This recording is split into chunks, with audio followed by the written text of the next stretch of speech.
Hey everyone, welcome back to the channel. Software Engineer K here, and today we're going to be addressing some rumors regarding the exchange that OMI is going to be listed on, because some people have sent me some information regarding potential listings, and there was one that came up that a lot of people do have some speculation around. So that would be Bitmart. So this is pulled from Blockfolio, and we can see here that they do have Ascendex, Bit4x, Gate.io, and then Bitmark has popped up. And someone who was quite concerned sent this to me within our APM group. So I had a look at Bitmart, and it is not a big exchange, rank 36. So, it's not top 10. Well, it's not even a top 20 or top 30. Volume isn't that great, 1.21 billion per 24 hours. That's like less than the market cap of Neo. And they do have a decent amount of cryptocurrencies listed, but market share is 0.56%, so it's relatively small.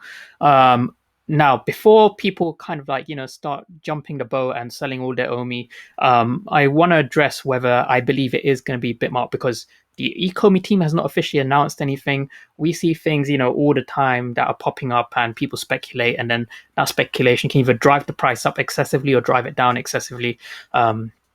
We saw the effect of that when Dave Yu just responded with May to someone who was asking about new exchanges, and we saw like a huge pump in the price, and then throw in other things that happened with the market, like China banning Bitcoin for like the 500th time.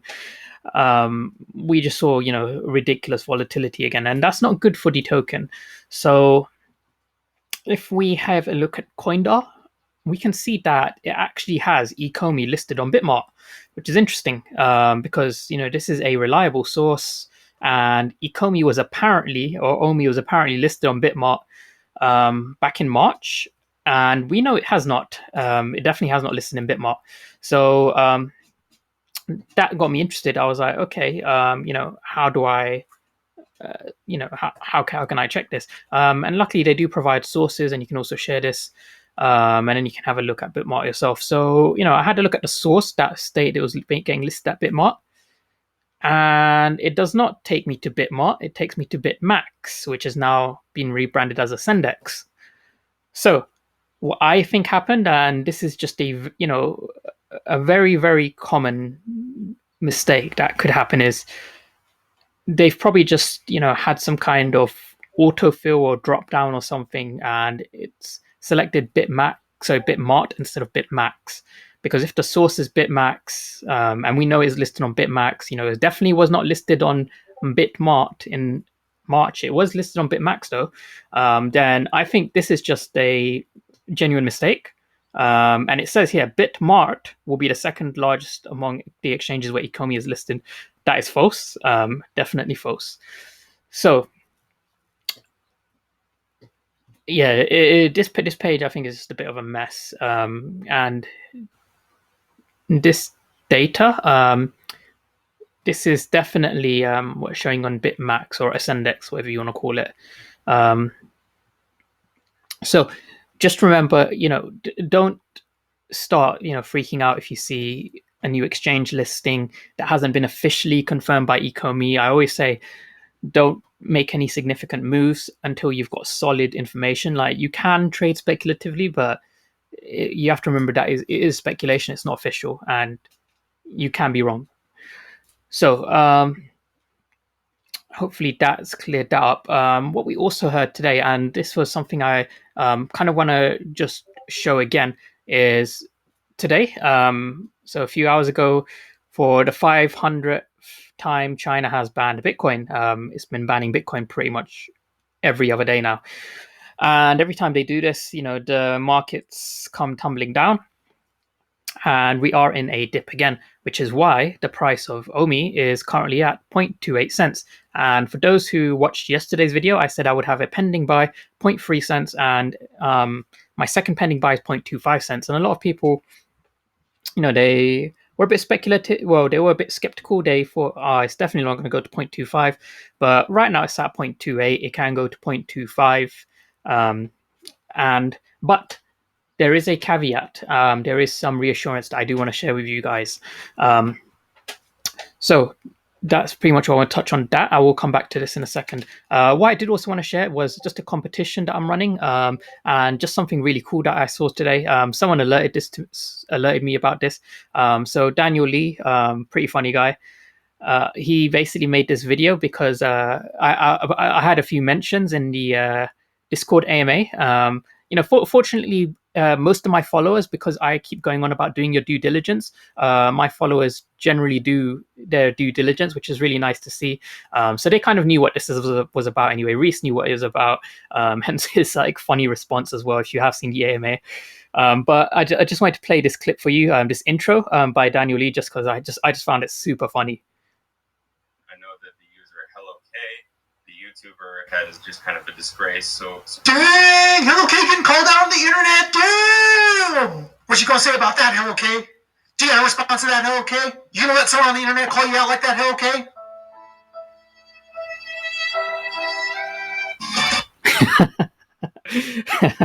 That just had me cracking up. Like I definitely rate that. Like that was funny. I've seen some people post some funny things like about the thing. If you don't know the backstory, basically, I have 5 ultra rare DeLoreans. I made a video about getting them. It was to do with the backend code exception glitch. If those of you who were participating in that drop remember, some people end up getting like 10 commons by accident. So a few other people, they had the same thing. They were just clicking and they kept getting this null object exception or JSON parsing issue, and the transactions were going through, but you just couldn't see it until your gem balance came up negative. Then it's like, oh, hey, these transactions all went through. And that's essentially what happened to me. That's what happened to loads of people. And I alerted Dave Yuntz from the Discord chat about Reese. I told him about it as well. And it did get fixed eventually. So, that's just what it was about. But, I've seen some funny stuff, so I decided just to like run a competition. So if I just go to my Twitter, you guys should be able to see this competition. I'll probably just pin it anyway. Let me just see if I can pin this. Pin to my profile. Yep. So the competition is pretty simple. I'm going to be doing an AMA with Trevor next week, Friday. Anyway, I'll see if you just want to judge it, or I might just make it community judge. So whichever one gets the most likes wins. Basically, all you have to do is for 30 gems, just subscribe to the channel and post your best meme related to 5 DeLoreans and myself, 5 ultra rare DeLoreans.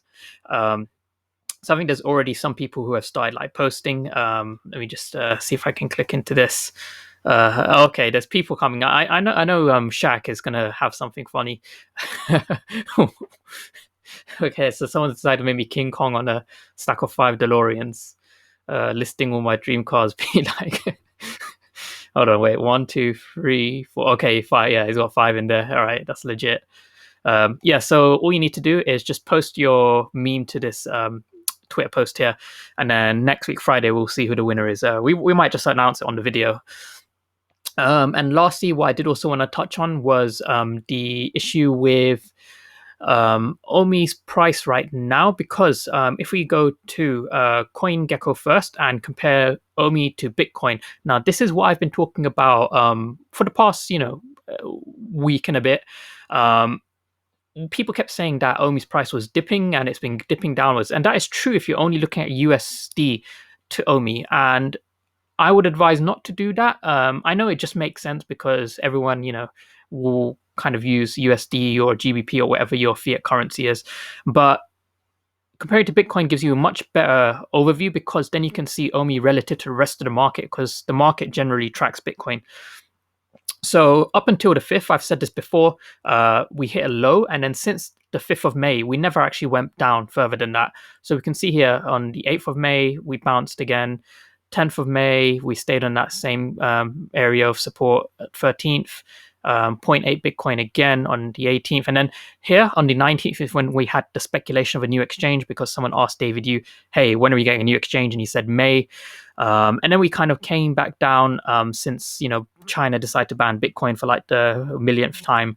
And we've just stayed on this level. So again, like I've said in pretty much every other video, I don't think we're going to actually really leave this zone until we have something solid. It looked like we were leaving that zone, but again, that was off of speculation. The exchange wasn't solidly confirmed. So that was my kind of feared that we were going to drop back down, which is why I was telling everyone in the unofficial Ecomi group, have some pending buys ready. I'm going to have 0.3 cents and 0.25. Although 0.25 looked unlikely, I think now it's looking very likely if we kind of look at the USDT chart. So if you go to OMI on USD right now, so we wicked down to around about what's the low on this? 0.262. Oh, 0.26. Okay, yeah. So we're literally just, right above 0.25. And this is what happens to me. Like whenever I have a pending buy, it will just come right above it. But I reckon will go to 0.25. Because tomorrow we're going to have China bans Bitcoin again. And then Monday will be China bans Bitcoin again. It's just going to keep going down. That's just what it is. But it is following our trend line on the 4-hourly chart. If you go to the hourly chart, let's just see what we have. Okay. We've got a green candle. I guess couldn't stay down there forever. It's come back up to 0.28. So I guess that actually puts us, if we go back to the Bitcoin chart, okay, I guess we'll probably come back up to exactly this line again. So yeah, I personally don't see us leaving this range. I believe, it looks like my trend line's been confirmed. I reckon we'll carry on following it as long as Bitcoin follows this downtrend as well. OMI will just track it. Until we have something solid, we have a solid exchange or something tangible. Maybe I think OMI to gems would actually boost the price up a lot, because then people are going to start using OMI instead of buying gems via the apps, because the App Store does rip you off with the 30% fees, and so does the Play Store as well. So that's just something to think about. But yeah, that's pretty much everything I want to cover with you guys today. As always, I will keep you guys updated with anything else I find out. Shout out to the unofficial Ecomi group. I'll leave the invite link in the description. Feel free to join. It's kind of moderated by some really good fans of Ecomi, quite knowledgeable as well. So feel free to ask them questions. And also, I've left the link in the description to the WChampFX site. So that's got kind of some free courses on there as well as premium ones. I personally did 2 of the premium ones because I told you guys I learned to trade initially from wannabe champ Dan, and that's kind of like how I got involved in their community. So there's like a premium community of about I think 70 something people, and all of them are really, really good like traders, knowledgeable people. There was someone within the premium community who actually introduced me to OMI in the first place, so without him I would probably not be in this community. So that's pretty cool. But that's pretty much everything I want to go through with you guys today. Please do like and subscribe to support the content, and I'll see you guys in the next video. See ya.